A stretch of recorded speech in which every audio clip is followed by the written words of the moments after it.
In general तो हमें पता है कि एआई क्या है, लेकिन इसको इन डेप्थ ज़्यादा समझने के लिए कि ये किस तरह से हमारी डेली लाइफ को इम्पेक्ट करेगी, हमारी यूथ को किस तरह से इसके लिए प्रिपेयर करना पड़ेगा और किस तरह से ये हमारी एजुकेशन को चेंज करेगी। इसी सब चीज़ों को डिस्कस करने के लिए आज हमारे साथ डॉक्टर अदनान हैं, जो कि एक प्रोफेसर भी हैं, इंडस्ट्री के साथ भी एसोसिएटेड हैं और एक रिसर्चर भी हैं। डॉक्टर साहब, वेलकम टू द शो। अस्सलाम वालेकुम। वालेकुम अस्सलाम, thank you for having me here. अच्छा सर, मुझे ये बताएं कि ग्लोबल एआई लैंडस्केप में एआई किस तरह से अभी बड़ी कंपनीज अडॉप्ट कर रही हैं और किस तरह से ये ट्रांजिशन लेके आ रही है हमारी स्पेसिफिकली आईटी की इंडस्ट्री में। बिल्कुल ठीक। और थोड़ा-सा मेरा ख़्याल है ये टेक्निकल आंसर इसका करते हैं, जिस तरह आपने इंट्रोडक्शन में भी बताया कि सब लोग एआई और मशीन लर्निंग को तो जानते हैं। हम्म। हम इसको थोड़ा-सा एक लेवल और ज़्यादा डेप्थ में लेके जाने की कोशिश करते हैं। बड़ी ऑर्गेनाइजेशंस इसको 5 लेयर्स में डिवाइड करती हैं। सबसे ऊपर एप्लीकेशन लेयर है, चैट जीपीटी वगैरह जो हम इस्तेमाल भी कर रहे हैं, और उसी को इस्तेमाल करते हुए हम बहुत सारी एप्लीकेशंस भी बना रहे हैं आजकल एजेंटिक एआई की। तो ये पहली लेयर है। इसके बाद जो दूसरी लेयर है वो है लार्ज लैंग्वेज मॉडल्स की, यानी कि एलएलएम्स की, जिसमें कि चैट जीपीटी का जो जीपीटी मॉडल है, इसी तरह चाइना ने कुछ मॉडल्स बनाए हैं, यूरोप वालों ने कुछ मॉडल्स बनाए हैं, कुछ प्रोप्राइटरी मॉडल्स हैं और कुछ ओपन सोर्स मॉडल्स हैं। तो ये सारे मॉडल्स एलएलएम की लेयर पे एग्जिस्ट करते हैं। तीसरी लेयर जो है वो इंफ्रास्ट्रक्चर की लेयर है, जिसमें कि क्लाउड बेस्ड जो सारा काम है, जिस लेयर के ऊपर ये मॉडल्स रिजाइड करते हैं। क्योंकि दो तरह के काम होते हैं, एक ये होता है कि इन मॉडल्स को ट्रेन किया जाता है एलएलएम्स को, और दूसरा इनसे इन्फ्रेंसेस ड्रॉ किए जाते हैं। ट्रेनिंग के लिए अलग से बड़ा ही सोफिस्टिकेटेड और हैवी ड्यूटी इंफ्रास्ट्रक्चर चाहिए होता है, और इन्फ्रेंस ड्रॉ करने के लिए जिस लेयर पे हम अमूमन प्ले कर रहे होते हैं, जैसा कि हम कोई भी प्रॉम्प्ट लिखते हैं चैट जीपीटी पे, तो वो प्रॉम्प्ट हम तक जो पहुंचता है, हम जो एलएलएम को प्रॉम्प्ट देते हैं, उस प्रॉम्प्ट के जवाब में वो जो चीज़ें लेके आता है, इसे इन्फ्रेंस कहा जाता है। तो इन्फ्रेंस लेयर के लिए अलग तरह का और रिलेटिवली लेस सोफिस्टिकेटेड इंफ्रास्ट्रक्चर चाहिए होता है, लेकिन चूंकि स्केल बहुत ज़्यादा चाहिए होता है, तो वो जो क्लाउड की कंप्रेशन और अवेलेबिलिटी है, जो इलास्टिसिटी क्लाउड के अंदर नेचुरली एग्जिस्ट करती है, उसका हम फ़ायदा उठा रहे होते हैं। इससे निचली लेयर पे चले जाएं तो हार्डवेयर है। एनवीडिया जिसका चैम्पियन है इस वक्त, जिसमें कि टीपीयूज़, सीपीयूज़ और जीपीयूज़ बनाए जाते हैं। तो ये हार्डवेयर की लेयर जो है कि हम सिलिकॉन का ये पूरा कंप्यूट इंफ्रास्ट्रक्चर कैसे बनाते हैं, अच्छे प्रोसेसर्स कैसे बनाते हैं, ये उससे नीचे आ जाता है। और बहुत कम लोग पांचवी लेयर की बात करते हैं, जो कि है एनर्जी या पावर।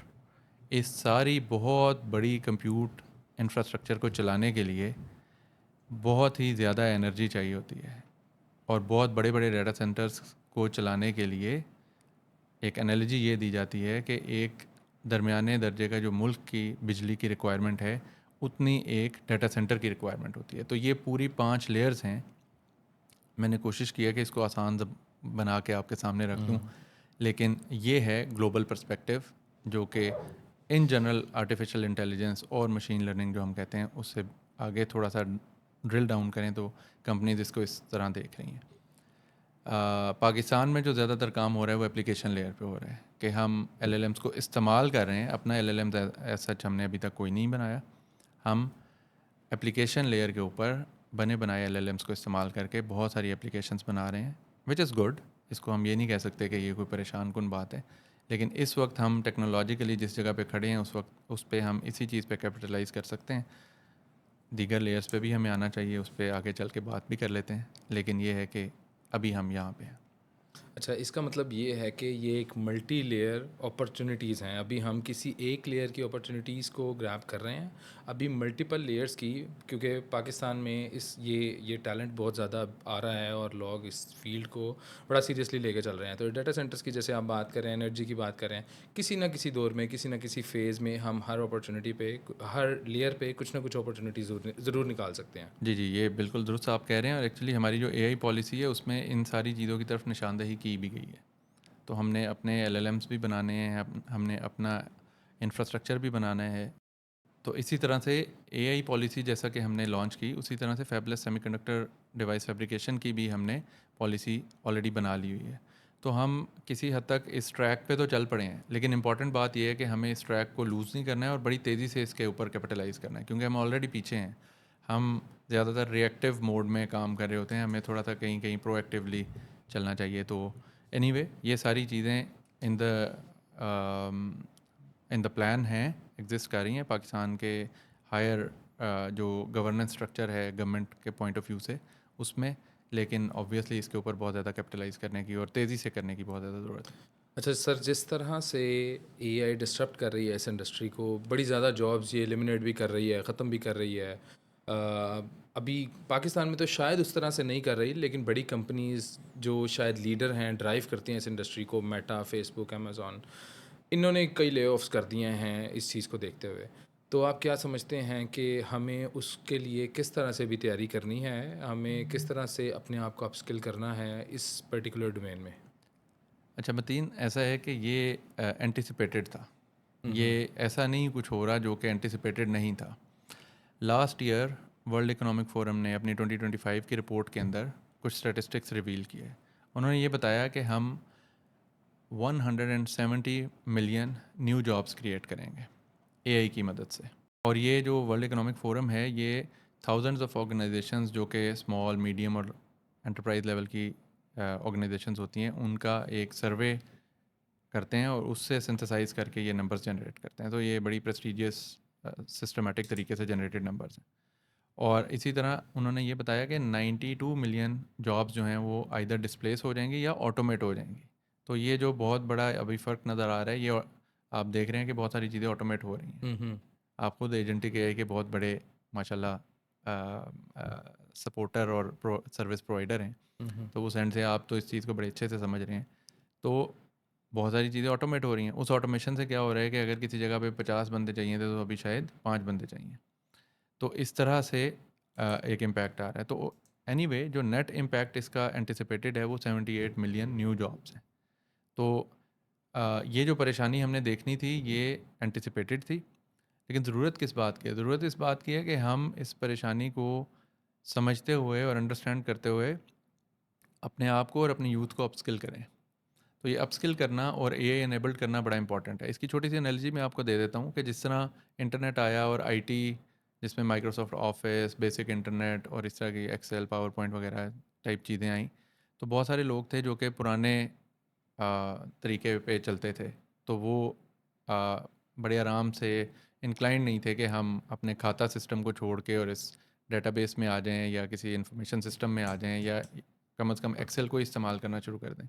वो उसी पुराने तौर पे ही चलते रहे। तो जो पुराने तौर पे चलते रहे वो ऑब्सोलीट हो गए, वो रेस से बाहर हो गए, और जिन्होंने आईटी को अडॉप्ट किया वो तेज़ी से आगे आना शुरू हो गए। तो अभी भी एग्जैक्टली यही टाइम चल रहा है जिसमें अब हम डिजिटलाइजेशन के बाद अब बहुत सारा डाटा तैयार हो गया है और एआई को डाटा चाहिए।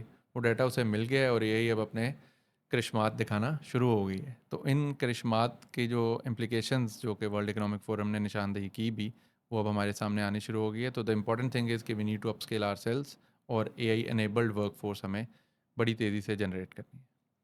अच्छा सर, मुझे ये बताएँ कि आपने अभी कहा कि 78 मिलियन न्यू अपॉर्च्युनिटीज़ आएँगी। क्या अभी उनका अंदाज़ा या हम किसी तरह से डिड्यूस कर सकते हैं कि वो इस तरह की अपॉर्च्युनिटीज़ होंगी? हाँ, ये बड़ा इंटरेस्टिंग सवाल है और बहुत कम लोग इसके ऊपर बात कर रहे हैं। तो ऐसा है कि शुरुआत में जो जो चीज़ें एक्सपेक्टेड हैं वो कुछ इस तरह से हैं कि एआई ऑटोमेशन के स्पेशलिस्ट आएंगे, इसी तरह प्रॉम्प्ट इंजीनियर्स की बहुत ज़्यादा ज़रूरत आएगी, एजेंटिक एआई के जो डेवलपर्स हैं उनकी ज़रूरत पेश आएगी, इसी तरह एआई के ऑडिटर्स की ज़रूरत पेश आएगी। और एक जॉब जो कि मेरे ख्याल में ज़रा लॉन्ग लास्ट करेगी वो कुछ इस तरह से है कि उसको मैं कहता हूँ ह्यूमन इन द लूप। तो एआई जो है वो बहुत सारे काम खुद कर देती है, लेकिन बहुत सारी रेगुलेटरी डोमेन्स के अंदर और इसी तरह से तकरीबन हर डोमेन के अंदर ही as a matter of fact चूँकि गलतियाँ भी कर सकती है एआई, तो हमें ह्यूमन चेक रखना है। और एक चीज़ होती है जिसे हम कहते हैं कि रिस्पॉन्सिबिलिटी कौन लेगा अगर कुछ गलत हो रहा है तो फॉर दैट मैटर हमें ह्यूमन को लूप में रखना है। तो ह्यूमन इन द लूप की जो जॉब्स हैं वो अक्रॉस द इंडस्ट्री निकलेंगी, जिसमें कि आप हेल्थ केयर ले लें, इंजीनियरिंग ले लें, मैन्युफैक्चरिंग ले लें, एजुकेशन ले लें। तो इस तरह से फाइनेंस, बैंकिंग, हर डोमेन के अंदर ह्यूमन इन द लूप की बहुत सारी जॉब्स निकलेंगी। और ये जॉब्स कुछ इस नोयत की होंगी कि लोगों के पास डोमेन नॉलेज और एआई का नॉलेज दोनों होंगे, और जब ये फ्यूज़ होंगे तो इन दोनों से मिलके ह्यूमन इन द लूप के एक्सपर्ट्स निकलेंगे जो कि एआई की एप्लीकेशंस को चलाने के काबिल होंगे। बिल्कुल ऐसे ही जैसे लोग माइक्रोसॉफ्ट ऑफिस को सीख के और काम करना शुरू हो गया ऑफिस का। अब लोग एआई को सीख के, एआई बहुत सारा काम जो कर रखेगी उनके लिए, उसको एवेल्यूएट और वेट करेंगे, उसमें गलती की निशानदेही करेंगे, जिससे कि रीइंफोर्समेंट लर्निंग का एक लूप चलेगा और सिस्टम्स अपने आप को, एआई अपने आप को और बेहतर करेगी। और एट द सेम टाइम जो चीज़ें ठीक हैं उनको वेरीफाई करके, वैलिडेट करके और उसे बिज़नेस प्रोसेस में अगले स्टेप्स पे ले जाएंगे। तो ये कुछ इंटरेस्टिंग चीज़ें हैं जो कि पाइपलाइन में इस वक्त नज़र आ रही हैं। और इसके अलावा फिर आगे चल के रोबोटिक्स और इस तरह की चीज़ें भी जब आएंगी इंडस्ट्रियल मैन्युफैक्चरिंग में एंड ऑल दैट, तो उससे और कई सारी नई अपॉर्चुनिटीज़ लोगों के लिए क्रिएट होंगी। अच्छा, इसका मतलब ये कि सबसे पहले तो लोगों ने एआई को अपनी कंपनीज़ में, अपनी इंडस्ट्रीज़ में इस तरह से इंट्रोड्यूस करवाया कि सबसे पहले उन्होंने सपोर्ट या जो चैट बोट्स बने और सपोर्ट का काम को ऑटोमेट किया। अब वो जो ऑपरेशनल चीज़ें हैं उनको ऑटोमेट कर रहे हैं और वो ज़्यादा से ज़्यादा ऑटोमेट हो भी रही हैं, वो एजेंटिक के थ्रू ऑटोमेट हो रही हैं। और अभी आप जो बात कर रहे हैं कि फर्दर जिस तरह से चीज़ें मैच्योर होंगी, डस्ट सेटल होगी, तो ये नई अपॉर्चुनिटीज़ जब वो कंप्लीट इंफ्रास्ट्रक्चर किसी इंडस्ट्री में कंप्लीट फाउंडेशंस एआई की बन जाएंगी, उसके बाद कोई प्लग इन बनते जाएंगे एआई के जो उनके काम ऑटोमेट करते जाएंगे और डिसीजन भी किसी ना किसी फॉर्म में उनके लिए लेते जाएंगे। जी। बड़ा वैलिड पॉइंट है। अच्छा, न्यू स्किल्स का आपने बताया कि ये पर्टिकुलर चीज़ें होंगी जो कि हमें लगता है कि in the future, coming future चीज़ें किसी तरह नई अपॉर्चुनिटीज़ जिसमें निकलेंगी। तो इसमें यूथ अपने आप को किस तरह से अपस्किल करे? क्योंकि जो जेन जी और जेन अल्फ़ा है, इसका तो एक मोटो ये भी है कि डिग्री ना करो, सिर्फ स्किल सीखो और चीज़ें इम्प्लीमेंट करना स्टार्ट करो या पैसा किसी कमाना किसी तरह स्टार्ट कर सको। तो आपका इसमें क्या स्टैंस है? ये आजकल बच्चे जो हैं वो शॉर्टकट को बहुत ज़्यादा परसू कर रहे हैं कि वो चाहते हैं कि रातों रात अमीर भी बन जाएं, रातों रात एंटरप्रेन्योर भी बन जाएं और काफ़ी सारी चीज़ें बड़ी तेज़ी से हो जाएं। वक्त क्यों लग रहा है चीज़ों पे? तो ऐसा है कि शॉर्टकट दुनिया में कोई भी नहीं होता।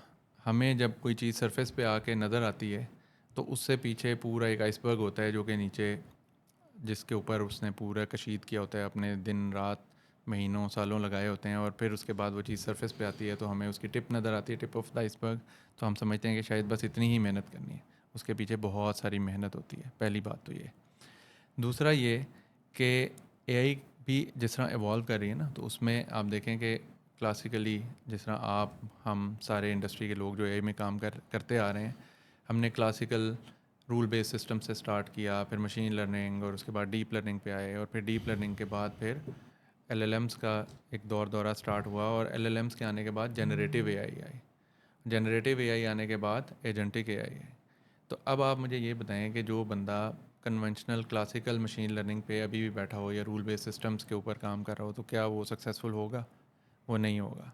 इस पूरी जो ट्रांजिशन है, इस ट्रांजिशन को अगर मैं सम अप करूँ टाइमलाइन के ऊपर, तो ये समवेयर अराउंड अर्ली 2000 में ये स्टार्ट होती है rule based systems, somewhere around 2010 आते हैं डीप लर्निंग के सिस्टम्स, और फिर उसके बाद 2015, 16, 17 के अंदर जो एलएलएम्स के जीपीटी मॉडल्स हैं वो आने शुरू हो जाते हैं, और 2021 के अराउंड चैट जीपीटी जो है वो चैट की फॉर्म में हमें एक्सपोज हो जाता है।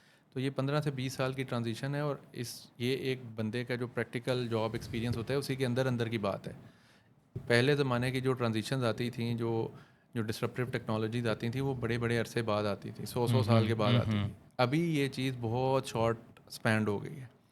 तो इस सारी चीज़ के हिसाब से अपने आप को ऑन द गो रखना, ये सबसे बड़ी स्किल है। तो इस वक्त जो सबसे बड़ी स्किल चाहिए वो उसके अंदर ये है कि आपको सिस्टम थिंकिंग चाहिए, आपको क्रिटिकल थिंकिंग चाहिए, आपको बड़ी अच्छी कम्युनिकेशन स्किल्स चाहिए, और इसी तरह से आपको लाइफ लॉन्ग लर्निंग चाहिए। ये जो लाइफ लॉन्ग लर्निंग है, इसको मैं इस तरह से कहूँगा कि आपको लर्न करना और फिर अनलर्न करना और रीलर्न करना, क्योंकि कई सारी चीज़ें ऐसी हैं जो कि ऑब्सोलीट हो रही हैं। जैसा कि क्लासिकल मशीन लर्निंग हो गई, तो अब उसको आपने, you need to forget about it और you need to move on with the new developments. सही है सर। बीइंग अ पाकिस्तानी, हम इस ट्रांजिशन को बड़े अच्छे तरीके से यूटिलाइज़ नहीं कर पाते। पहले इंटरनेट का एक एरा आया जिसे हम बड़े अच्छे तरीके से यूटिलाइज़ कैपिटलाइज़ नहीं कर सके।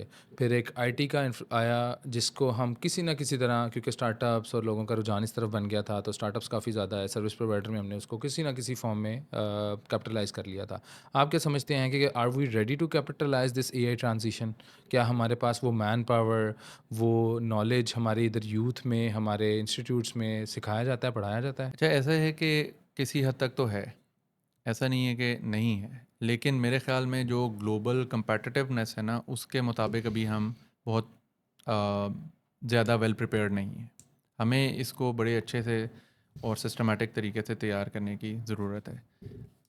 कुछ ऐसी चीज़ें होती हैं जो कि बड़ी स्वीपिंग इक़दामात हम कर देते हैं। जिस तरह आईटी का दौर आया तो हमने ये किया कि डिग्री प्रोग्राम्स के अंदर हायर एजुकेशन कमीशन ने कहा कि इंट्रोडक्शन टू आईसीटी का एक इंफॉर्मेशन एंड कम्युनिकेशन टेक्नोलॉजी का एक कोर्स जो है वो हर डिग्री प्रोग्राम के लिए लाजमी करार दे दिया जाए। वो हो गया और अभी भी एक इसी नोयत की एक एक्टिविटी की जा रही है जिसमें कि हायर एजुकेशन कमीशन कह रहे हैं कि इंट्रोडक्शन टू एआई का एक कोर्स आप ऐड कर दें जो कि तमाम डिग्री प्रोग्राम्स के लिए लाजमी करार दिया जाए। ये इन प्रिंसिपल एक ठीक बात है, लेकिन हर चीज़ के नेक्स्ट लेवल ऑफ डिटेल्स होती हैं। हमें इस चीज़ के ऊपर बहुत ज़्यादा डेलिब्रेशन के साथ और केयरफुल तरीके से इसके ऊपर काम करने की ज़रूरत है।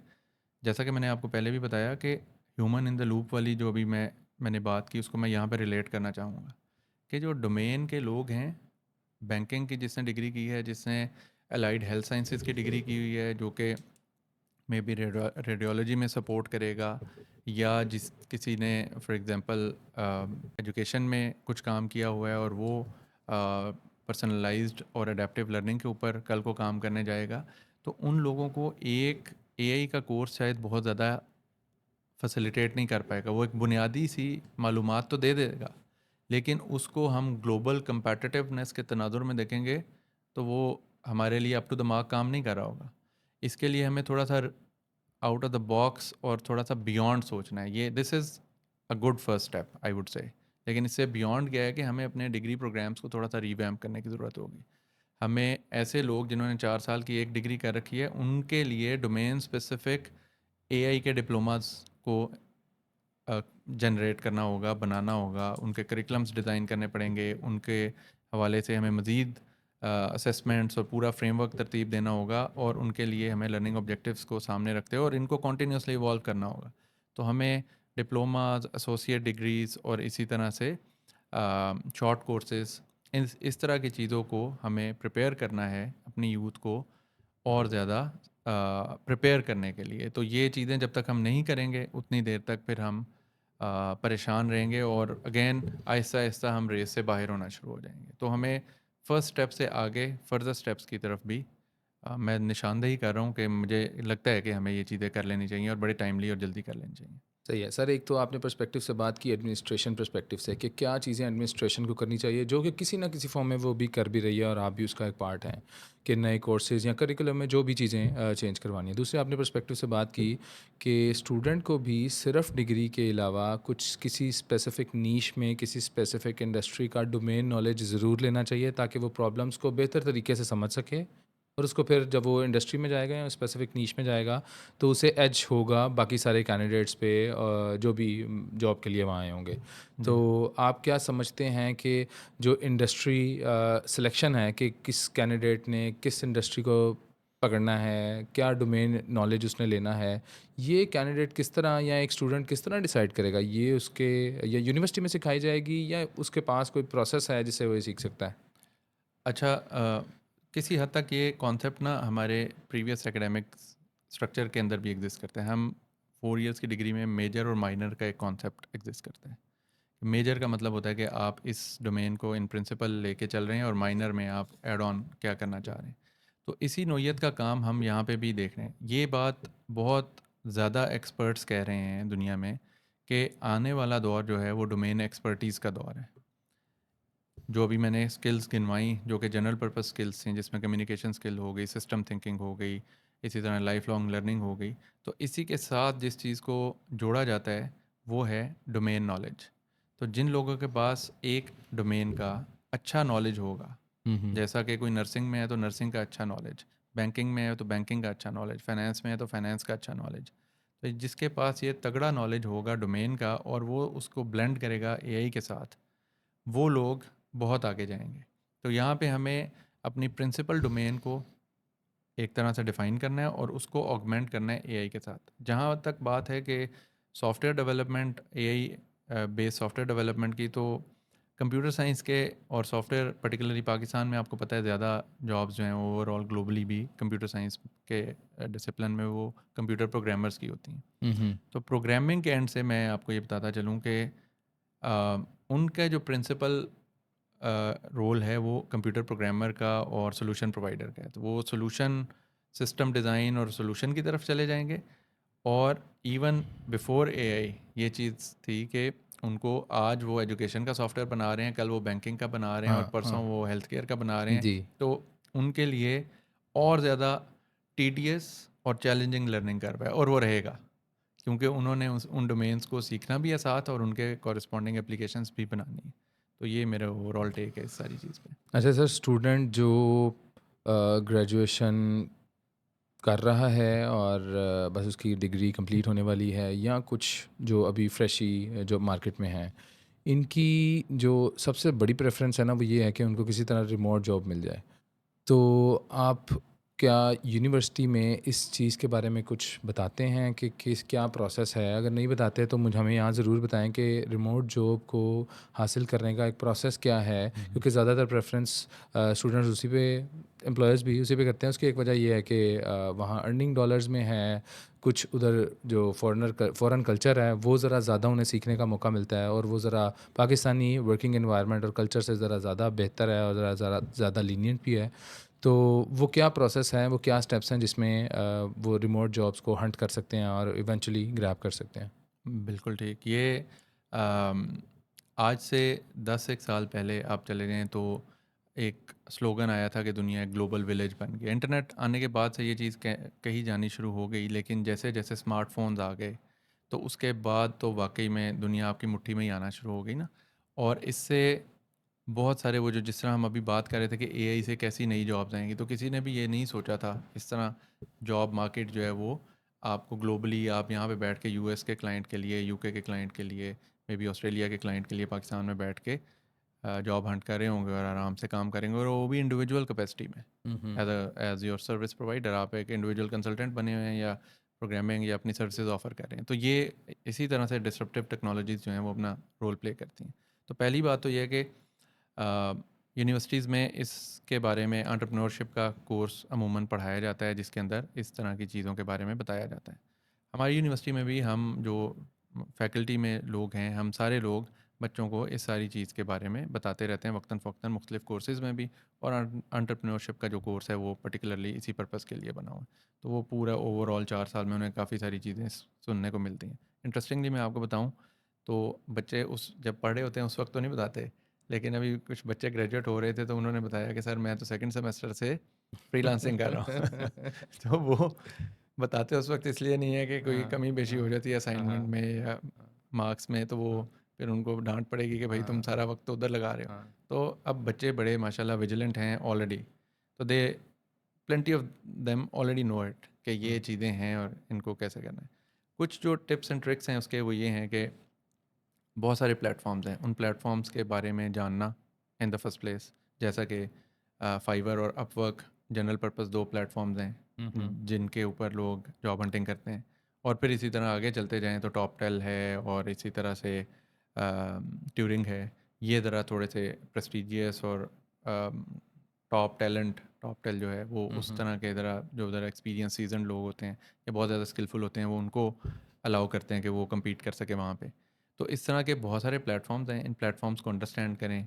ये प्लेटफॉर्म्स ही अपनी चीज़ें बदलते रहते हैं वक्त के साथ साथ, उस बदलती हुई चीज़ों को भी अंडरस्टैंड करें और फिर यहाँ बैठ के अपने लिए काम करें। मैं आपको जिस तरह मैं जानता हूँ, चूँकि तो मैं ये लेवरेज लेना चाहूँगा कि इस बारे में बात भी करूँ कि आप लोगों ने भी जब अपनी कंपनी स्टार्ट की तो वो इसी तरह से छोटे छोटे प्रोजेक्ट से स्टार्ट की और अब माशाल्लाह आप 100 के हेड काउंट को पहुंच रहे हैं। तो ये एक शुरुआत है जो कि जिस तरह अभी हम थोड़ी देर पहले बात कर रहे थे कि शुरू में आप चूँकि थोड़ा थोड़ा आपको चाहिए होता है, तो आप उसी पे खुश ना हों, कनात ना करें, बल्कि यू कीप ऑन गोइंग और कंसिस्टेंट एफर्ट फॉर ईयर्स आपको किसी एक अच्छी जगह पे लेके जाती है, और वो भी लिमिट नहीं है, you can go even beyond that. तो इसके बारे में बताया भी जाता है और ये कुछ हैं चीज़ें जो कि मैं चाहता था कि स्टूडेंट्स को, आपके तवज्जुह से अच्छा हो गया कि हमने ये पॉइंट डिस्कस कर लिया। अच्छा, इसमें 2-3 पॉइंट्स हो रहे हैं, वो ये कि स्टूडेंट को या फिर एम्प्लॉय को जो रिमोट जॉब ग्रैब करना चाहता है, उसको अपने आप को एक्सपोज़ भी करना है दुनिया के जी, जी, जी। सामने। वो किसी तरह भी कर सकता है। वो गिटहब पे वो प्रॉब्लम्स जो उसने सॉल्व की हैं उनको पुश करके कर सकता है, वो मीडियम पे आर्टिकल लिख के कर सकता है। मल्टीपल वेज़ हो सकते हैं जिसमें उसने किसी बिल्कुल। तरह एक्सपोज़ करना है कि वो क्यों एक आइडियल फिट है एक स्पेसिफिक इंडस्ट्री का, एक स्पेसिफिक जॉब रोल का, उसे पोर्ट्रे करना है अपने आप को। बिल्कुल। इसके अलावा मुझे लगता है कम्युनिकेशन स्किल उसे बेहतर से बेहतर करनी है और अपने आप को एक पर्सनल ब्रांड के तौर पे सामने लेके आना है कि वो इंजीनियर हो, वो एक जी, डेवलपर ना हो, वो इंजीनियर हो। बिल्कुल। डिफरेंस ये है कि वो प्रॉब्लम स्टेटमेंट को आइडेंटिफाई करेगा, उसको सॉल्व करेगा, उसके लिए एक प्रॉपर इंजीनियरिंग करेगा, क्योंकि ज़्यादातर हम डेवलपर्स बना लेते हैं लेकिन जी, जी। इंजीनियर नहीं बना पाते। तो ये कुछ मेरी तरफ मेरे से ख़्याल में पॉइंट्स थे। ये आपकी जो बात है इसको अगर मैं सम अप करूँ, ये बहुत ही शानदार पॉइंट्स, शायद ये सवाल मुझे ही आपसे पूछना चाहिए था इंस्टेड कि आप मुझसे पूछते। ये बहुत शानदार आपने इसमें ऐड ऑन किया, और इसको अगर मैं सम अप करूँ तो वो ये है कि जितना इम्पोर्टेंट आपके लिए आपका पोर्टफोलियो है, या जितना इम्पोर्टेंट आपके लिए आपका ट्रांसक्रिप्ट है, उतना ही इम्पोर्टेंट आपके लिए आपका पोर्टफोलियो है। तो टू स्टार्ट विद ये दोनों चीज़ें बड़ी इंपॉर्टेंट है। फिर स्लोली ग्रेजुअली ट्रांसक्रिप्ट पीछे हो जाता है, फेज आउट होना शुरू हो जाता है, और आपका पोर्टफोलियो जिस तरह आपने बताया, उसको कैसे स्मार्ट तरीके से आपने पिच करना है कि वो उसमें चीज़ें नज़र भी आएँ कि आपने ये चीज़ें डिलीवर करके दी हैं, और अच्छे कम्युनिकेशन के साथ डेफिनेटली आप बहुत आगे जा सकते हैं। अच्छा सर, इसमें अब होता ये है कि कुछ ऐसे स्टूडेंट्स हैं वो फ्रीलांसिंग की तरफ लग जाते हैं, कुछ ऐसे स्टूडेंट्स हैं जो लोकल कंपनी यानी ग्रेजुएशन के फ़ौरन बाद वो लोकल किसी कंपनी में एम्प्लॉयमेंट करने लग जाते हैं, और कुछ ऐसे स्टूडेंट्स होते हैं जो एमएस करने लग जाते हैं। अब ये एक बड़ा डिफ़िकल्ट डिसीजन होता है कि क्या अब हमने एमएस करना है या जॉब करनी है, जो कि ज़्यादातर मेरे समेत स्टूडेंट्स जब हमने ग्रेजुएशन कर ली थी तो हमें था कि अब हम क्या मास्टर भी शुरू कर दें या हम जॉब शुरू कर दें। तो आपकी क्या इसमें टेक है कि क्या करना चाहिए एक स्टूडेंट के लिए, आइडियल पाथवे होता क्या है? बिल्कुल सही। अच्छा, ये बहुत सारे लोग पूछते भी हैं, और अभी पिछले चंद सालों में ये बड़ी तरह से मुख्तलिफ़ तरह से मेरी ऑब्ज़र्वेशन में आई। यूनिवर्सिटी, मुख्तलिफ़ यूनिवर्सिटियों के एक्सपोजर के साथ मैंने इस चीज़ को बड़े अलग एंगल से देखा। देखिए, बात ये है कि 16 इयर्स एजुकेशन जो है ना, वो एक कंप्लीट एजुकेशन है, जिसके ऊपर आप अपनी रेस्ट ऑफ द लाइफ बड़ी अच्छी प्रोफेशनल ज़िंदगी गुजार सकते हैं। तो पहले तो इस चीज़ को सबको अंडरस्टैंड करना है। द सेकंड थिंग इज़ कि अब आगे बढ़ने के लिए असल में तो इट शुड बी एन अर्ज के अब मुझे कुछ कुछ गैप्स हैं, कुछ कमियां हैं, उन कमियों को दूर करना है, और फिर या मुझे अर्ज हो रही है कि मुझे कुछ और रिसर्च की तरफ जाना है वगैरह वगैरह, तो मैं कुछ और आगे बढ़ूँ। तो पहले नंबर पे तो आपको मेरे ख्याल में 16 ईयर्स एजुकेशन के बाद फौरी तौर पे जॉब करनी चाहिए। उस जॉब से आपको बहुत सारा एक्सपोजर मिलता है। यू गेट अ चांस कि जो आपने इतने सालों सीखा है उसको आप अप्लाई करें, उसका प्रैक्टिकल एक्सपीरियंस एक्सपोजर लें। जब आप ये चीज़ लेते हैं तो फिर आपको वक्त के साथ साथ, जिस तरह हमने कहा कि अभी बड़ी तेज़ी से चीज़ें बदल रही हैं, तो आपकी कुछ डेफिशिएंसीज आपके सामने आनी शुरू होती हैं। उन डेफिशिएंसीज को सॉर्ट आउट करने के दो तरीके हैं। एक कि आप आगे मास्टर्स की तरफ चले जाएं पॉसिबली, और दूसरा ये है कि बहुत सारे ऑनलाइन कोर्सेज भी अवेलेबल हैं। तो you need to figure it out कि आपको क्या करना चाहिए। हो सकता है कि जो डेफिशिएंसीज आपने फिगर आउट की हैं, या जो एडवांसमेंट्स को आप परसू करना चाह रहे हैं, वो कोर्सेरा, यूडेमी के एक कोर्स से ही आपको मिल जाए। हुँ, हुँ। तो इंस्टेड बहुत सारे बच्चे क्या करते हैं कि वो मास्टर्स की तरफ रुझान कर लेते हैं। अब वो मास्टर्स डिग्री एक लंबी 2 साल का वो प्रोजेक्ट उठा लेते हैं, जिसमें कि बहुत सारे 8-10 कोर्सेज़ पढ़ने पड़ते हैं। हालांकि 1-2 कोर्सेज़ ऑनलाइन मूक से आप पढ़ के अपने जो एम्बिशन था वो उसको फुलफ़िल कर सकते थे। तो अब वो आपने एक बड़ी चीज़ उठा ली, और उसके आगे थीसिस भी होता है, फिर वो थीसिस में जाके स्टक कर जाते हैं। तो ये एक ना, अभी मेरे ख़्याल में पाकिस्तान में जो ट्रेंड है उसमें ये है कि लोग मिसकैलकुलेटेड स्टेप लेते हैं और वो मास्टर्स की तरफ चले जाते हैं। हाँ, जो लोग ये समझते हैं कि उन्हें रिसर्च में को परस्यू करना है, या एटलीस्ट उसे एक्सप्लोर करना है, दे हैव अ सेंस कि यार मैं आई फील लाइक कि मुझे, जिस तरह अभी हम वो लेयर्स की बात कर रहे थे ना, हुँ, एआई हुँ। की 5 हुँ, लेयर्स हुँ। की, मुझे उस लेयर के फंडामेंटल या सिस्टम लेवल पे कुछ कंट्रीब्यूशन करना है, नई राइट। डोमेन्स के लिए कुछ काम करना है, एलएलएम अपना बनाना है, या मुझे ऐसे आईटी के इंफ्रास्ट्रक्चर के अंदर जो क्लाउड है उसमें रिसोर्स मैनेजमेंट कैसे होनी है, ऑप्टिमाइजेशन कैसे होनी है, उसके ऊपर काम करना है। तो they tend to be more system oriented और रिसर्च ओरिएंटेड टास्क। तो जो लोग चाहते हैं कि मैं इस चीज़ को एक्सप्लोर करूं, उनके लिए ठीक है कि वो मास्टर्स में आए। तो it should be a very thoughtful decision in the first place. और फिर मास्टर्स के दौरान जब आप थीसिस करते हैं, तो वो थीसिस आपको पीएचडी का जो पूरा ग्राउंड है, जिसके ऊपर आपने अपनी पूरी ज़िंदगी जो है वो दौड़ लगानी है, हुँ, हुँ। उस ग्राउंड के 1-2 चक्कर लगवा देते हैं मास्टर्स का थीसिस। तो आपको समझ आ जाती है कि रिसर्च असल में किस नौयत की चीज़ को कहते हैं। और वहाँ से फिर आप ये डिसीजन ले सकते हैं कि क्या, और वो एक पूरा लाइफस्टाइल है। पीएचडी करने के बाद आपने रिसर्चर की ज़िंदगी गुजारना जो है उसमें पैसे भी कम होते हैं। हम्म। ये मैं आपको बता दूं बड़ा कैटेगोरिकली आपके तवज्जो से कि जनाब पैसे बहुत कम होते हैं पीएचडी करने के बाद। और फिर निस्बतन इंडस्ट्री के, और फिर आप प्राइस किस चीज़ की पे कर रहे होते हैं एक्चुअली कम पैसों में, आप क्या बाय कर रहे होते हैं? आप बाय ये कर रहे होते हैं कि आप अपनी मर्ज़ी और अपने शौक़ का काम कर रहे होते हैं। तो दैट्स द ट्रेड ऑफ, कि मुझे शौक़ था रिसर्च करने का, तो मैं उस हिसाब से अपनी ज़िंदगी अपनी फ्लेक्सिबिलिटी और अपने शौक़ के साथ अपनी मर्ज़ी से गुजार रहा हूँ, और अपनी मर्ज़ी की चीज़ों जिनको मैं एंजॉय करता हूँ उनमें मैं काम कर रहा हूँ। तो this is how one should decide कि मास्टर्स पीएचडी करनी है या नहीं। अच्छा, मेरा वैसे सवाल आपसे यही था, जिसको आपने बड़ा कैटेगोरिकली बताया है कि इसमें पैसे कम हैं।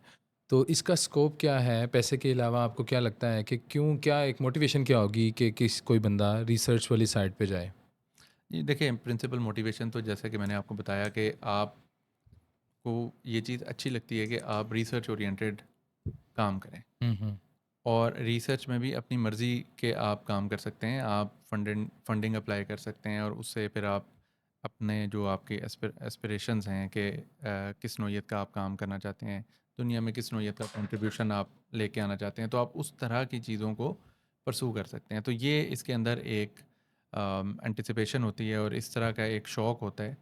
हाँ, इसको इंटरेस्टिंग बात ये है कि इस चीज़ को परसू करने के तरीक़ेकार क्या होने चाहिए, तो ये एक मेरे ख़्याल में बड़ी इंटरेस्टिंग चीज़ हो नहीं सर, सकती है। अब जैसे आपने बताया कि कुछ कोर्सेज़ या डिप्लोमास करके आप मतलब अपना जो एम्बिशन है उसको फुलफ़िल कर सकते हैं। अब आपको लगता है कि एआई के आने के बाद, जहाँ शायद बहुत एडवांस लेवल की डेवलपमेंट जो है वो उस तरह से नहीं रही, रिसर्च फॉर श्योर प्रिवेल करती है और उसमें स्कोप रहता है। तो एआई के आने के बाद क्या इंडस्ट्री, जो मैं अभी तक समझा हूँ वो ये लगता है कि इंडस्ट्री का एक्सपीरियंस क्या ज़्यादा मैटर करता है उस एमएस से, या फिर ये मेरी एक गलत अंडरस्टैंडिंग है? देखिए, ज़्यादा अपॉर्चुनिटी इंडस्ट्री में ही होती है। हाँ, हाँ। असल में ये अंडरस्टैंडिंग जो आपकी है वो डेवलप इस तरह से होती है कि मेजॉरिटी जो जॉब्स होती हैं वो इंडस्ट्री लेवल जॉब्स होती हुँ, हैं, हुँ। और उसमें लोग क्योंकि लोअर केडर से पूरे ऊपर टॉप ऑफ द लाइन पूरी एक पिरामिड बनी होती है, और उसमें एक इंडस्ट्री में फॉर एग्जांपल अगर 500 लोग काम कर रहे हैं एक सॉफ्टवेयर हाउस के अंदर, तो वो मुख्तलिफ लेवल्स पे अपने एक्टिविटीज़ परफॉर्म कर रहे हैं। लेकिन रिसर्च इंस्टीट्यूशंस इतने बड़े नहीं होते। आप बहुत बड़ी बड़ी रिसर्च ऑर्गेनाइजेशंस को देखेंगे तो ये क्लासिकल बात है एक्चुअली, ये एआई का बहुत ज़्यादा ताल्लुक नहीं है इससे। क्लासिकली भी माइक्रोसॉफ्ट का जो रिसर्च सेंटर होगा उसके अंदर जितने एम्प्लॉयज़ होंगे, और जो पूरे माइक्रोसॉफ्ट में होंगे, वो शायद सही, उसका रिसर्च सेंटर में 1% एम्प्लॉयज़ बैठे हों। तो बिल्कुल ठीक। वो बड़े डेडिकेटेड और विलफुल किस्म के लोग होते हैं जो यही काम करना चाहते हैं। और अगर आप ये काम करना नहीं चाहते और जस्ट लाइक दैट आपने ये काम कर लिया, तो आप फिर उस एक्सीलेंस को actually in a way achieve भी नहीं कर पाते हैं। तो ये बड़ा इंपॉर्टेंट है ये डिसीजन मेक करना ना, क्योंकि एक मैं यहाँ पे और बात कहना चाहूँगा स्टूडेंट्स के पॉइंट ऑफ व्यू से। बहुत सारे लोग एमएस को इस तरह से भी परसू करते हैं कि वो किसी तरीके से बाहर चले जाएँ। हाँ, डेस्परेट होते हैं वो बाहर जाने के लिए, और yes, the very easy thing they could do, वो स्टडी वीज़ा लेके बाहर चले स्टडी जाते वीज़ा हैं। लेके अब इसमें मैं बड़ा जो मैंने ये पूरा प्रीफेस अभी बिल्ड हो गया, मेरा ख्याल है इससे बात करनी बड़ी आसान हो जाएगी कि देखिए, आप अगर इस तरह की चीज़ में अपना करियर परसू करना चाहते हैं, आप रिसर्चर बनना चाहते हैं, आप एडवांस स्टडीज़ में जाना चाहते हैं, तो आप एमएस की तरफ जाएँ, नंबर 1। नंबर 2 ये कि आप अच्छी जगह से डिग्री को परसू करें, आप स्कॉलरशिप पे जाएँ। बहुत सारे बच्चे यहाँ पे भी पाकिस्तानी जो हमारी यूथ है, मैं इनको एक दफ़ा फिर गुज़ारिश करना चाहूँगा बड़ी मुअद्दबाना कि आपका बड़ा थॉटफुल डिसीजन होना चाहिए। आपके माँ-बाप ऑलरेडी आपके ऊपर हायर एजुकेशन में 16 इयर्स तक बहुत सारा पैसा लगा चुके होते हैं, और उस पैसे के बाद ऑन टॉप ऑफ दैट आप चाहते हैं कि वो और बहुत सारे पैसे लगाएं, कंसल्टेंट को दें, और इसी तरह से इंस्टीट्यूशन की फ़ी पे करें ताकि आप बाहर जाएं, और उसका ऑब्जेक्टिव हरगिज़ पढ़ना नहीं है बल्कि बाहर जाना है। ये बहुत ही अनफॉर्चुनेट बात है। इस चीज़ को मैं स्ट्रांगली कंडेम करता हूँ, और इसके ऊपर मैं अपनी सारी यूथ को ये कहूँगा कि इसके बारे में बड़ी संजीदगी से सोचें। आप उन्हीं पैसों से यहाँ बहुत कुछ अच्छा सा कर सकते हैं। आप अपनी पोर्टफोलियो बिल्ड करें जैसा मतीन साहब ने बताया, और अपवर्क के ऊपर हंट करें, अपना बिज़नेस इस्टेब्लिश करने की तरफ जाएं। अपने एंड से कोई बेशुमार चीज़ें अभी आप एआई की मदद से हो रही हैं जिनको कि आप यहाँ पे बैठ के बड़े अच्छे से कर सकते हैं उतने ही पैसों में। तो आपकी बड़ी एक अच्छी इंटेग्रिटी वाली लाइफ इस्टेब्लिश होना शुरू हो जाएगी। मैंने बहुत सारे लोगों को रोते हुए भी देखा है, जो कि इस तरह से बाहर गए, उनके पैसे नहीं पूरे पड़ रहे थे, पीछे फैमिली भी परेशान थी, और फिर इसी तरह से वो वहाँ पे उनसे पढ़ाई भी नहीं हो रही और उस पढ़ाई का ऐसा कोई फ़ायदा भी नहीं हो रहा। तो ये सारी चीज़ें मैं आपके प्रोग्राम के इस तवज्जुह से ये कहना चाहूँगा बच्चों से कि it should be a very thoughtful decision. और जब आप थॉटफुल डिसीजन ले लें तो फिर देयर आर मैनी वेज़ जिससे कि आप बड़े अच्छे तरीके से इस चीज़ को परस्यू कर सकते अच्छा सर, अब किसी स्टूडेंट ने ये डिसाइड कर लिया है कि उसने एमएस करना है और उसने बाहर के किसी प्रेस्टिजियस इंस्टीट्यूट से इसको करना है, तो वो क्या प्रोसेस है, वो क्या स्टेप्स हैं जो उसे फॉलो करने पड़ेंगे? हैं। जी, जी, बिल्कुल ठीक। ये बड़ा इम्पोर्टेंट है, और इसको अंडरस्टैंड करना कि आपने once you have made a decision कि यस मैंने बाहर जाना है और अच्छी जगह पे जाना है और अच्छा पढ़ना है, तो उसके लिए काफ़ी सारी अपॉर्चुनिटीज़ हैं। पहले नंबर पे इसको मल्टीपल स्टेप्स में देख लेते हैं। पहला पॉइंट ये है कि आपको अपॉर्चुनिटीज़ को अंडरस्टैंड करना है। बिल्कुल इसी तरह जिस तरह हमने फाइवर और अपवर्क की बात की थोड़ी देर पहले कि फ्रीलांसिंग की दुनिया को समझें तो सही। तो इसी तरह से इस दुनिया को भी समझने की ज़रूरत है। हुँ।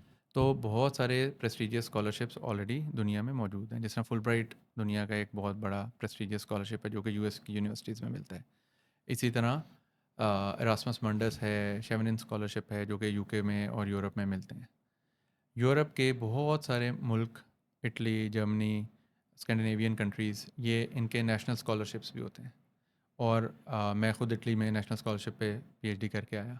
मेरे भाई जो हैं वो फुलब्राइट पे यूएस में करके आए, और एक इसी तरह एचईसी की तरफ से फंडेड स्कॉलरशिप्स मिलते हैं जिस पे हमारे तीसरे भाई पीएचडी करके आए। तो ये इस वजह से मुझे ना फ़र्स्ट हैंड बहुत सारे स्कॉलरशिप्स की अंडरस्टैंडिंग भी है। हुँ, हुँ। तो हम अ, इन सारी अपॉर्चुनिटीज़ को पहले नंबर पे अंडरस्टैंड करना कि ये हैं क्या-क्या, और इनको हंट करना ये बड़ा इंपॉर्टेंट है।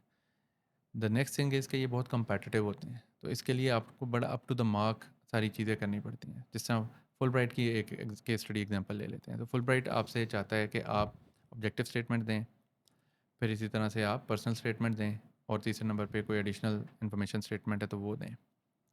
तो ऑब्जेक्टिव स्टेटमेंट ये होती है कि आप ये काम जो अभी ये डिग्री करना चाह रहे हैं ये क्यों करना चाह रहे हैं, उसमें आपने बड़े वाज़े करके इस बात को लिखना होता है। So that that actually kind of reflects कि आप पीछे से क्या करते हुए आए हैं, बैकग्राउंड क्या है आपका, और how does this thing fit in your whole thing, कि आप कैसे इस चीज़ को क्यों परस्यू करना चाह रहे हैं और करेंगे क्या इससे।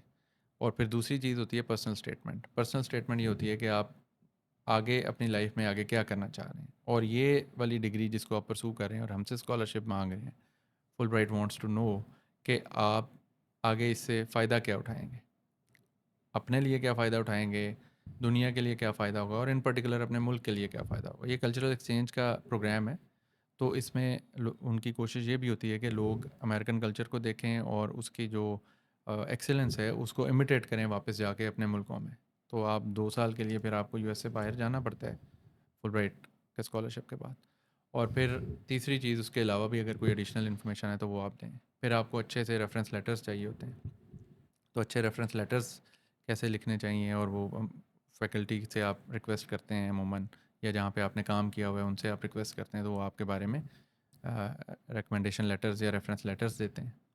तो इस तरह से आपको एक अच्छे लेटर के अंदर जो लेटर्स होते हैं उनके टेम्पलेट्स भी अवेलेबल होते हैं, you can go and explore them, कि कैसे मुख्तलिफ पैराग्राफ्स के अंदर लिखना है। तो आपको ज़रूर ये लिखना चाहिए कि मैं किस इंस्टीट्यूशन में अप्लाई कर रहा हूँ, तो why that institution, why this program, ये आपके लेटर का पार्ट होना चाहिए। जो बड़ी गलती लोग करते हैं वो एक जनरल पर्पज़ लेटर बना देते हैं। हुँ, हुँ। वो जनरल पर्पज़ लेटर जो है वो किसी के लिए भी अट्रैक्टिव नहीं होता। वो जिस तरह हम एक स्टैंडर्ड सीवी बना के 200 जॉब्स के हाँ। लिए अप्लाई कर दें तो वो लोगों को उसमें अपने इंटरेस्ट की चीज़ ढूंढनी पड़ रही है। हुँ, हुँ। लेकिन जब आप उसे टेलर करके और बड़े वादे करके चीज़ को भेजते हैं, जैसे फ्रीलांसिंग के अंदर हाँ। फाइवर पे अपवर्क पे आपने जॉब अप्लाई करनी है, तो आप उस जॉब को हंट करने जा रहे हैं, तो आप उसके प्रॉब्लम के बारे में बात करेंगे और उसे बताएंगे कैसे सॉल्व होगा, तो वो आपकी तरफ अट्रैक्ट होगा। हुँ, हुँ। इसी तरह जिस प्रोफेसर के पास आप जा रहे हैं वो कौन से प्रोजेक्ट्स कर रहे हैं, उनके नए प्रोजेक्ट्स कौन से शुरू हुए हैं, इस बारे में बात करना, और आप उसमें कैसे कंट्रीब्यूट कर सकते हैं, ये बड़ा इंपॉर्टेंट है। एक और छोटी सी बात, लंबा हो गया आंसर, माजरत इसके लिए, कि अगर आप किसी चलते हुए प्रोजेक्ट में को परसू करने की तरफ जा रहे हैं, तो इसके लिए एक ट्रिक ये है कि अगर वो प्रोजेक्ट अपने क्लोजिंग फेज़ में जा रहा है, 5 ईयर्स का था 3 ईयर्स प्लस पे चला गया, तो इसका मतलब है कि उसके लिए सारी हायरिंग होगी। हुँ, ऐसे हुँ। प्रोजेक्ट को परसू मत करें। तो छोटी मुख्तसर बात ये सारी चीज़ की समरी कि अच्छे डॉक्यूमेंट्स प्रिपेयर करें जिनमें कि बड़ी ऑब्जेक्टिविटी हो, प्रोफेसर्स की प्रोफाइल्स को देखें, इंस्टीट्यूशंस के बारे में जानें और अपने लेटर्स के अंदर इन चीज़ों को हाईलाइट करें कि आप क्यों ये सारा काम करना चाह रहे हैं। तो वो ऑब्जेक्टिविटी की जो हम बात कर रहे थे वो नहीं होगी तो आपको ये चीज़ें मिलेंगी भी नहीं, जिसकी होगी वो फिर अच्छे कैंडिडेट्स में ज़रूर शॉर्ट लिस्ट होगा। अच्छा सर, अभी से जो मैं समझा हूँ वो ये है कि सबसे पहले तो आपने डिसीजन करना है कि क्या आया कि आपने एमएस को परसू भी करना है, आपने इंडस्ट्री में जाना है। बिल्कुल। जब आपने एक डिसीजन कर लिया है तो आपने फॉर श्योर ये डिसाइड करना है कि आपने एक प्रेस्टिजियस इंस्टीट्यूट में एडमिशन लेना है, किसी मिड टीयर की यूनिवर्सिटी में नहीं लेना जिसमें पैसे भी ज़्यादा लगेंगे, जी। आप खुद भी लगाएंगे, आपके वालिदैन लगाएंगे, जो कि जी। एक मसले बाद में वहाँ जाके परेशान भी होते हैं। बिल्कुल। तो उसमें आप ये सजेस्ट करते हैं कि अगर तो स्कॉलरशिप्स और इस तरह किसी प्रोग्राम के थ्रू आप जाते हैं तो ये सबसे आइडियल अपॉर्चुनिटी हो सकती है, वरना एग्जैक्टली। आप यहाँ के किसी इंस्टीट्यूट से कर लें, वो भी आपको सही चीज़ें ही मतलब पढ़ाते हैं और वो एक बिल्कुल। तरह के ही स्कोप उसका मुझे लगता है होता है। तो चलें, और तीसरी चीज़ आपने जो बताई वो डॉक्यूमेंटेशन की है कि जो जी। आपने डॉक्यूमेंटेशन प्रिपेयर करने हैं वो बड़े ही आपने थॉटफुल बिल्कुल। उन डॉक्यूमेंट्स को बनाना है, उसमें थोड़ी सी एफर्ट्स पुट करनी है, वो कोई जेनेरिक टेम्पलेट के थ्रू जी। जी। डॉक्यूमेंट्स आपने प्रिपेयर नहीं करने। बिल्कुल। अच्छा सर, इसमें जब एक स्टूडेंट एडमिशन ले लेता है तो वो किस तरह से वहाँ जाके एक्सपोज कर सकता है मल्टी बिलियन डॉलर कंपनीज़ के सामने अपने आप को? जैसे कि आपको पता है कि कई लोग वहाँ जाके बड़ा अच्छा परफॉर्म करते हैं, जिस तरह वो कर्सर एआई का एक को फाउंडर पाकिस्तानी है, तो वहाँ जाके इतनी बड़ी कंपनी बना लिया है, यहाँ रह के लोग नहीं बना पाते। अब जो बंदे वहाँ चले जाते हैं उनको ऐसा क्या करना है कि वो उस इकोसिस्टम को समझें, वो उन प्रोसेसेस को समझें, जिससे वो एक किसी कोई इम्पैक्टफुल चीज़ कर सकें? जब मैं गवर्नमेंट कॉलेज लाहौर में पढ़ रहा था तो एक बात किसी ने कही, उस वक्त तो बहुत ख़ास समझ नहीं आई। तो वो किसी ने कही कि ये इसके जो कॉरिडोर्स हैं ना, उनमें चलते फिरते भी आपकी लर्निंग हो रही होती है। हुँ, तो आप देखते थे अपने टीचर्स को, जो बाकी के फेलो स्टूडेंट्स हैं सीनियर, हम तो एफएससी में थे तो बीएस एमएससी वाले जो स्टूडेंट्स थे उनको भी देखते थे और बड़ा कुछ सीखने को मिलता था। तो ये होता क्या है कि जब आप एक अच्छे प्रेस्टिजियस इंस्टीट्यूशन में जाते हैं, फॉर एग्जांपल हार्वर्ड में आप जाते हैं, तो हार्वर्ड में अभी आज आपके यहाँ पास आने से पहले मैं वैसे ही इत्तेफाकन चीज़ें कुछ देख रहा था, तो बिलियन डॉलर कंपनीज जो थी ना वो कितनी किस इंस्टीट्यूशन की तरफ से आई हैं, वो उसका एक ग्राफ सा मेरे सामने आ गया। तो उसमें मैं देख रहा था कि स्टैनफोर्ड की सबसे ज़्यादा हैं, इसी तरह से फिर एमआईटी की, बर्कले की और हार्वर्ड की, बहुत ज़्यादा बिलियन डॉलर कंपनी हैं जिनको यूनिकॉर्न कहा जाता है, तो नंबर ऑफ़ यूनिकॉर्न्स उन्होंने बनाए। तो जब आप ऐसे इंस्टीट्यूशंस में स्टेप इन करते हैं ना, तो वहाँ पे बातें ही ऐसी हो रही होती हैं। हुँ, तो आपको उस एनेबलिंग कल्चर जिसे कहा जाता है ना, ये कल्चर बहुत इम्पोर्टेंट होता है। तो वहाँ के जो अच्छे इस तरह के प्रेस्टिजियस इंस्टीट्यूशंस हैं, उनके पास जो इंडस्ट्री और एकेडेमिया का जो कोलैबोरेशन है, एंटरप्रेन्योरशिप की ट्रू स्पिरिट, फंडिंग एजेंसीज़ का वहाँ होना, ब्राइट माइंड्स का इकट्ठा करना, ये सारे मुख्तलिफ़ तरह के एनेबलिंग फैक्टर्स होते हैं। क्योंकि बेहतरीन दिमाग एनेबलिंग एनवायरनमेंट के अंदर उनकी प्रॉपर ग्रूमिंग हो रही होगी और उनको अच्छे फंड्स एलोकेट कर दिए जाएं और फिर उनको इंडस्ट्री के साथ कनेक्ट कर दिया जाए। ये सारे इंग्रेडिएंट्स हैं। जिस तरह एक फसल पकती है ना, तो उसमें पानी भी चाहिए होता है, खाद भी चाहिए होता है, हुँ, बीज भी चाहिए होता है, हुँ, सारा कुछ है। तो ये इस सारे सिस्टम के इकोसिस्टम ये सारे मिलके बनाते हैं।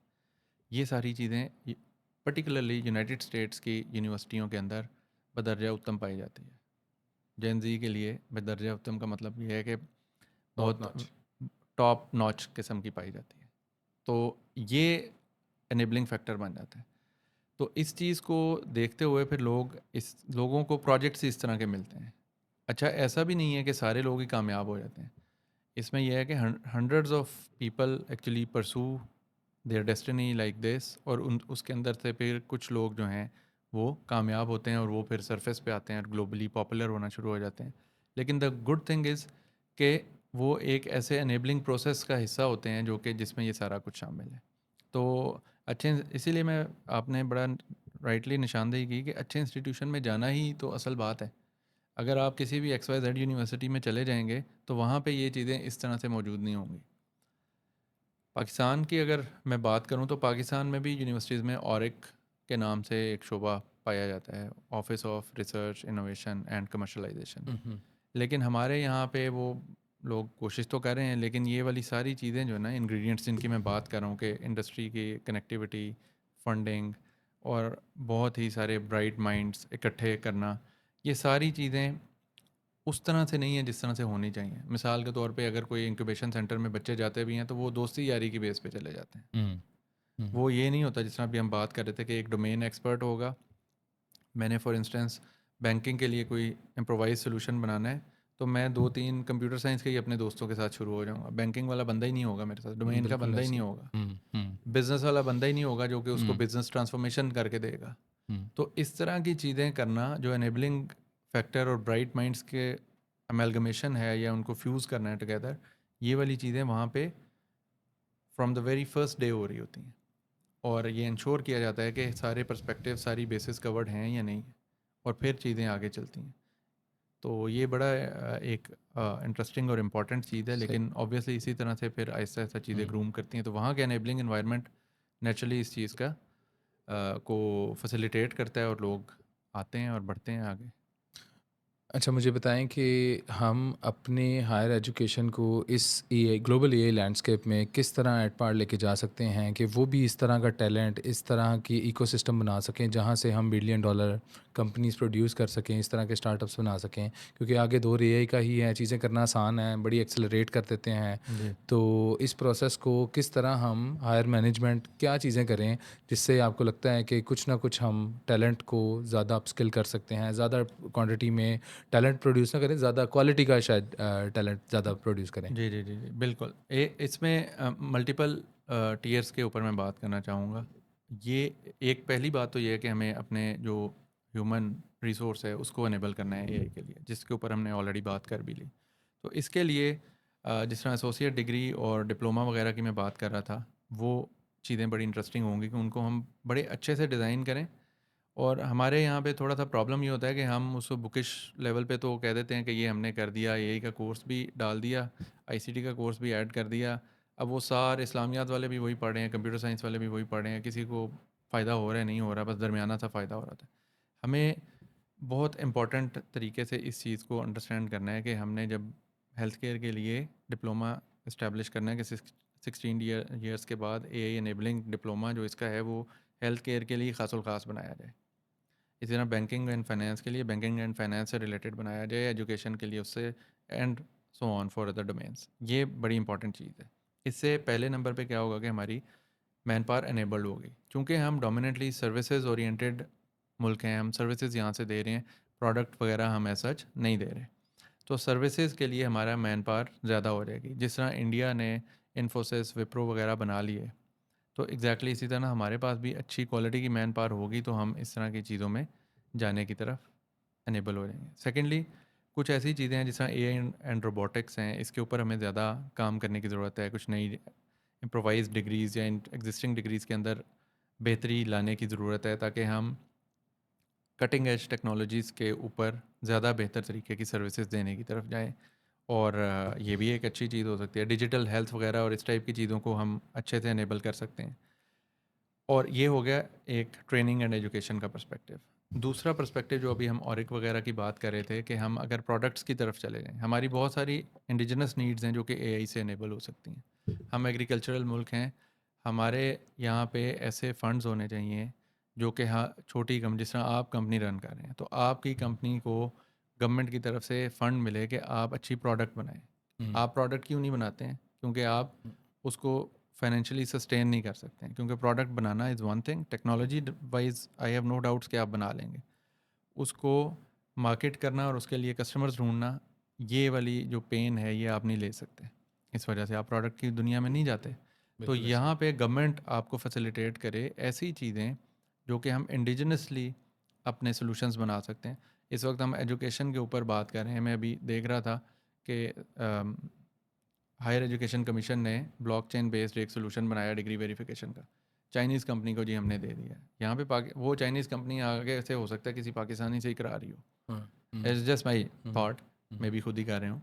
लेकिन आप अपनी कंपनीज को ट्रस्ट तो करें, ये भी बड़ा हम्म। इंपॉर्टेंट है। कि हम यहाँ पे इस चीज़ के ऊपर आए कि हम अपनी इंडिजिनस कंपनीज़ को ट्रस्ट करें और उनसे ये बड़े बड़े काम करवाएं, जो काम हम आउटसोर्स कर देते हैं। सेफ सिटी का बहुत सारा काम है, वो आप अपने इंडिजिनस कंपनी से करवाएं, कंप्यूटर विजन वालियों से, और इसी तरह से डाटा प्रोसेसिंग का काम डाटा एनालिटिक्स की कंपनी से कराएं। मुझे कोई डाउट नहीं है कि इस तरह के जब हम अनेबलिंग एनवायरनमेंट बनाएंगे तो चलें, तो स्टार्ट विद हो सकता है थोड़े से कॉम्प्रोमाइज़ भी करने पड़े, कोई फेलियर्स भी हों, लेकिन बहुत सारे इस वक्त हम जहाँ पे खड़ी है हमारी इंडस्ट्री, मेरे ख्याल में we are very well placed कि हम इस चीज़ को बड़े अच्छे से कैपिटलाइज इसके ऊपर कर सकते हैं। सही है सर, यही वो चीज़ें हैं जो फर्स्ट वर्ल्ड कंट्रीज़ में वीसीज, इन्वेस्टर्स और वो सारी चीज़ें कर रहे होते हैं। मतलब टेक्नोलॉजिकली लोग कुछ कर देते हैं, डेवलपर्स कुछ कर लेते हैं जो जिन्होंने कंपनी बनाई होती है, और बाद में इन्वेस्टर्स और इस तरह की कंपनीज़ उनको किसी तरह एक्सेलरेट करती हैं, मार्केट में पेनिट्रेट करने को हेल्प करते हैं, क्योंकि वो इन्वेस्टर्स के पास ऑलरेडी हंड्रेड्स ऑफ कंपनीज़ को स्केल करने का, बेचने का एक्सपीरियंस होता है, जी तो वो 101 करना उनके लिए ज़्यादा आसान है। जी यानी जी जी इनिशियली हमें वो व्हील मूवमेंट में टाइम, एफर्ट्स और वो सारी चीज़ें लगेंगी, लेकिन मेरा ख्याल है कि हमारा बड़े ऐसे रिसोर्सेज हैं जो बाहर बड़ी कंपनीज़ में बड़े मेजर पोजीशंस पे बैठे हुए हैं, और वो यहाँ की कंपनीज़ को किसी तरह सुपरवाइज़ कर सकते हैं, उनको जी हेल्प कर सकते हैं। जी जी जी तो बिल्कुल बिल्कुल। Thank you very much doctor साहब। इस एपिसोड में, इस शो में असल में स्टूडेंट्स को हमने कोशिश की है कि बताएं कि उनके लिए एक आइडियल करियर पाथ क्या हो सकता है, अगर वो एमएस करना चाहते हैं, एंटरप्रेन्योरशिप करना चाहते हैं, रिमोट जॉब लैंड करना चाहते हैं, ये उनके लिए यूज़फुल होगी। और thank you very I much hope so. For thank you very much for your time or all these valuable and very informative talk. Thank you very much for your time. Pleasure pleasure.